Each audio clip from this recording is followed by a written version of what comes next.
Hello students, once again I am here with a nice video named simple past tense। आज का जो video है उसका topic है सिंपल पास्ट टेंस। इसके पहले मैंने प्रेजेंट टेंस के बारे में बता दिया था, उसके जो प्रेजेंट टेंस के चारों सब काइंड्स होते हैं ऑलरेडी आप समझ गए होंगे, और ये मेरा वीडियो है सिंपल पास्ट टेंस का। तो बच्चों, सबसे पहले आपसे यही अनुरोध है कि यदि आप वीडियो देखते हैं तो आगे के वीडियो के लिए, क्योंकि ये हमारा जो टेंस का सीरीज़ है लगातार चलता रहेगा, हमारे चैनल को सब्सक्राइब बिल्कुल करें और लाइक भी करें, आवश्यकता पड़े तो कमेंट भी करें। तो विदाउट वेस्टिंग एनी टाइम आइए हम चलते हैं सिंपल पास्ट टेंस पर। Let me first define the simple past tense. Simple past tense का जो डेफिनेशन होता है, आमतौर पे और भी जो टीचर्स पढ़ाते हैं वो जनरली या बुक्स में दी जाती है कि the simple past tense is use to denote an action that simply took place in the past.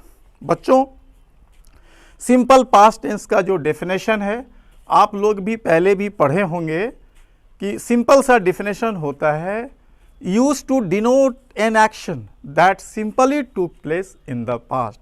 लेकिन हम यहाँ ये देखेंगे कि सिंपल पास्ट टेंस का ये सिंपल डिफिनेशन है, एक ऑर्डिनरी डिफिनेशन है, और इसके जो विशेष सिचुएशन है, जो पर्टिकुलर सिचुएशंस है, जो डिफरेंट वेज या सिचुएशंस है, मैं उस पर फोकस डालना चाहूँगा। अब पहला जो इसका सिचुएशन होता है, indicating an action that accomplished in the past. कभी कभी कुछ एक्शन ऐसे होते हैं सिंपल पास्ट टेंस में कि जो कंप्लीट हो जाते हैं, वो पूरा हो जाते हैं। जैसे ही left this coaching last month, उसने पिछले महीने इस कोचिंग को छोड़ दिया, अर्थात कोचिंग को छोड़ दिया। उसके बाद क्या हुआ इसका पता नहीं है। एक ऐसा एक्शन है जो कंप्लीटेड हो गई, जो एकम्प्लिश्ड हो गई, पूरा हो गई।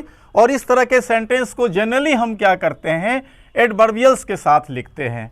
यहाँ आप देखिए अंडरलाइन किया हुआ है लास्ट मंथ। ये लास्ट मंथ क्या है, एडवर्बियल्स है। और एडवर्बियल्स उसको कहते हैं जो यूनिट ऑफ वर्ड्स होती है। अगर कोई भी फ्रेज एडवर्ब का काम करती है तो उसे एडवर्बियल कहते हैं। और यहाँ जो एडवर्बियल्स है ये टाइम को डिनोट करता है। सेकेंड एग्जाम्पल पर गौर करें। आई रिज़ाइन लास्ट ईयर, मैंने पिछले सप्ताह रिज़ाइन कर दिया। अब उसके बाद क्या हुआ इसके बारे में कोई चर्चा नहीं। अर्थात इस तरह के एक्शन पूरी तौर पे कंप्लीट हो जाते हैं, और ये एक्शन पास्ट में होता है विद एडवर्बियल्स, और यहाँ लास्ट ईयर एडवर्बियल्स है। ठीक है, अब हम दूसरे सिचुएशन पे आते हैं। Dear students, indicating an action या situation over a period of time in the past. कभी कभी क्या होता है कि पास्ट में कोई एक्शन होता है तो उसका एक खास पीरियड होता है, over a period of time. मान लेते कोई 4 साल का पीरियड है, या कोई 1 मंथ का पीरियड है, या कोई लास्ट मंथ का पीरियड है। तो यहाँ पे इस तरह का एक्शन होता है। ही lived in Kolkata during his last years. अपने पिछले वर्षों के दौरान वो कोलकाता में रहता था। तो इसका क्या अर्थ हुआ कि पिछले वर्षों के दौरान में एक क्या हो गया, एक पीरियड ऑफ टाइम हो गई, एक खास पीरियड हो गया। उस दौरान वो कोलकाता में रहता था, उसके बाद शायद वो नहीं रहता था। ठीक है।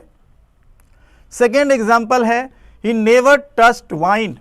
वह कभी भी शराब नहीं टच करता था थ्रू आउट हिज लाइफ। या इसको हम ये भी कह सकते हैं, he never touched wine through out his life. अपने ज़िंदगी भर उसने कभी भी शराब को नहीं छुआ, नहीं टच किया। तो यहाँ पे थ्रू आउट हिज लाइफ क्या है, एक पीरियड ऑफ टाइम है। ठीक है। आइए नंबर 3 पर चलते हैं। Indicating an activity that took place regularly. कभी कभी क्या होता है कि पास्ट में हैबिचुअल एक्शन होता है, और उसी हैबिचुअल एक्शन को हम कहते हैं कि वो एक्शन रेगुलरली होता था, या उसे पास्ट हैबिट्स भी कहा जाता है। जैसे ही always carried a heavy bag, वह हमेशा क्या होता है कि वो भारी बैग ढोता था। तो यहाँ पे कभी कभी रिफरेंस जो होता है वो हिडन होता है, रिफरेंस प्रकट नहीं भी किया जाता है। अगर किसी भी पैराग्राफ को हम लिखते हैं उसमें इस तरह का सेंटेंस का यूज़ होता है तो उसमें कभी कभी रिफरेंस भी दे दिया जाता है। जैसे सेकेंड एग्जाम्पल में यहाँ रेफरेंस दिया हुआ है, I walked a great deal when I was 10। इसका मतलब हुआ कि जब मैं 10 साल का था तो मैं काफ़ी टहलता था। तो कहने का मतलब ये हुआ कि ये जो तीसरा जो सिचुएशन है इसका अर्थ ये हुआ कि इंडिकेटिंग एन एक्टिविटी, एक ऐसे एक्टिविटी को व्यक्त करना, एक्शन को बतलाना दैट टूक प्लेस रेगुलरली, जो नियमित रूप से होता था। और बच्चों जो भी पास्ट हैबिट्स होती है उसमें अक्सर हम क्या करते हैं कि एडवर्ब ऑफ फ्रीक्वेंसी का यूज़ करते हैं, है ना। जैसे ऑलवेज हो गई, ऑफ्न हो गई, समटाइम्स हो गई, तो ये जो होते हैं ये एडवर्ब ऑफ फ्रीक्वेंसी होते हैं, अर्थात इससे रेगुलरली का बोध होता है। ठीक है, मैं एक बार पुनः बता देना चाहूँगा, ही always carried a heavy bag, I walked a great deal when I was 10। मुझे उम्मीद है कि आप लोग इस सिचुएशन को समझ गए होंगे। Now I move to the structure.